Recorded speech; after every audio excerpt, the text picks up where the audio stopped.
It's news time. Information is power. The current. The news headline.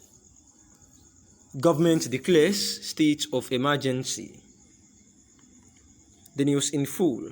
Ethiopia's central government has declared a nationwide state of emergency for 6 months following territorial gains by forces of the Tigray People's Liberation Front (TPLF).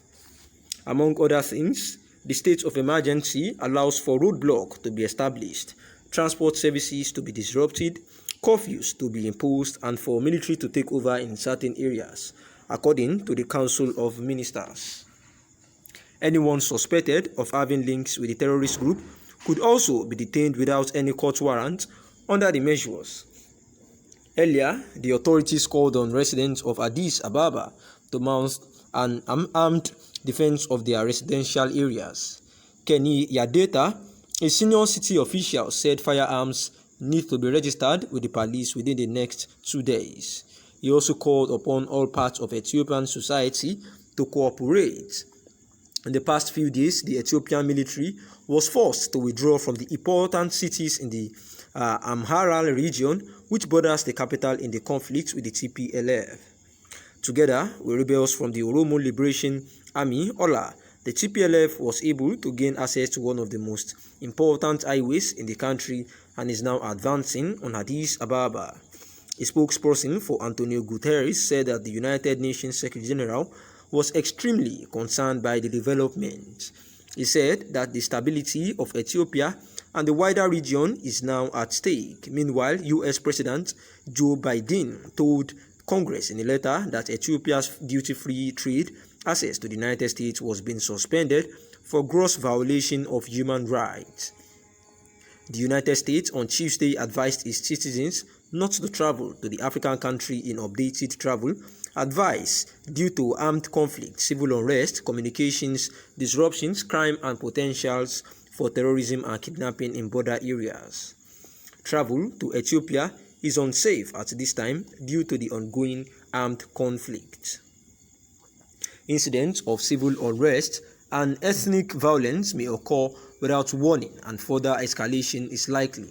A year ago, the government launched a military offense against the TPLF, which had been in power in the northern region of Tigray until then. The TPLF dominated Ethiopia with its around 115 million inhabitants for a good 25 years until Abiy came to power in 2018 and ousted it. Leading members of the military defected to the TPLF, which allowed the rebels to achieve great successes within a short amount of time. Since the beginning of August, the conflict had spread to the neighboring regions of Afar and Amhara. The clashes have led to a serious humanitarian crisis in the north of the country. And the news analysis is quite as simple that the Ethiopian central government has said that there would be, they have announced a state of emergency for 6 months following the territorial gains by forces of the TPLF, which is known as the Tigray People's Liberation Front, and we know that a state of emergency grants the government to do anyhow, without regarding the constitutional laws of the federation, and anybody, suspected to have a link with terrorist group can actually be detained without the court warrant and, be treated as the government so wish. And therefore, the authorities are said to have called the residents of Addis Ababa to mount an armed defense of their residential areas, whereby they have called on Ethiopian society to cooperate within this time and ensure that conflict is well managed and stability restored back to Ethiopia, saying that Ethiopia for now is not safe, recalling that the president of the U.S., Joe Biden, had told the Congress in a letter that Ethiopia's duty-free trade access to the United States was actually suspended because of their gross violation of human rights. And the U.S. on Tuesday said that they advised citizens not to travel to the African country in updated travel advice due to the armed conflict and civil unrest, communications disruption and crime, potential for terrorism and kidnapping in the border areas as in Ethiopia for now. And people we remember that a year ago, the government launched a military offensive against these Tigrays, the the Tigray People's Liberation Front, saying that they are the cause of the uproar and arrest in Ethiopia, saying that therefore, the military was set against them to subdue them, being in power in the northern region of Tigray until then. And the TPLF, dominated Ethiopia with their about 115 million inhabitants as at 2018, and hosted it. And the leading members of the military actually defected to the TPLF as well, and which allowed these rebels to achieve great successes within a short amount of time. And we know that once the military personnel, which is supposed to be guiding a country, and actually have anything to do with this terrorist group, therefore most of the informations of the of the military might actually be exposed. In fact, it will be exposed to the terrorists, and they might actually they would form a greater force against the military, and that is why they have actually recorded successes within short amount of time.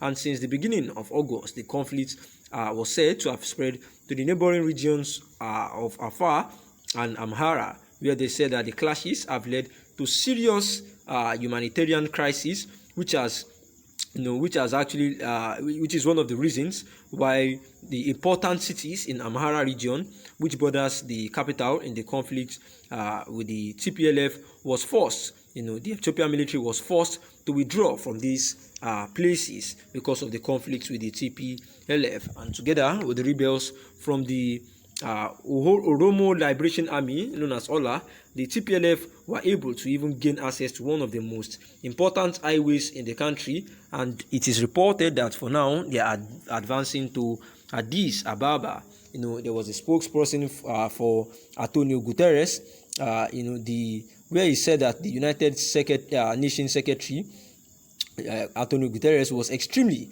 concerned about the uproar and mayhem going on in Ethiopia, by this development, saying that the stability of Ethiopia and the wider region is seriously at stake, and being worried about this development they actually lend their voice, trying to see how they can return peace and order, in this in Ethiopia, where the authorities had actually persuaded, urged the Ethiopian society to cooperate with them to ensure that they are able to stop all these terrorist activities, which has bordered against emergency roadblocks.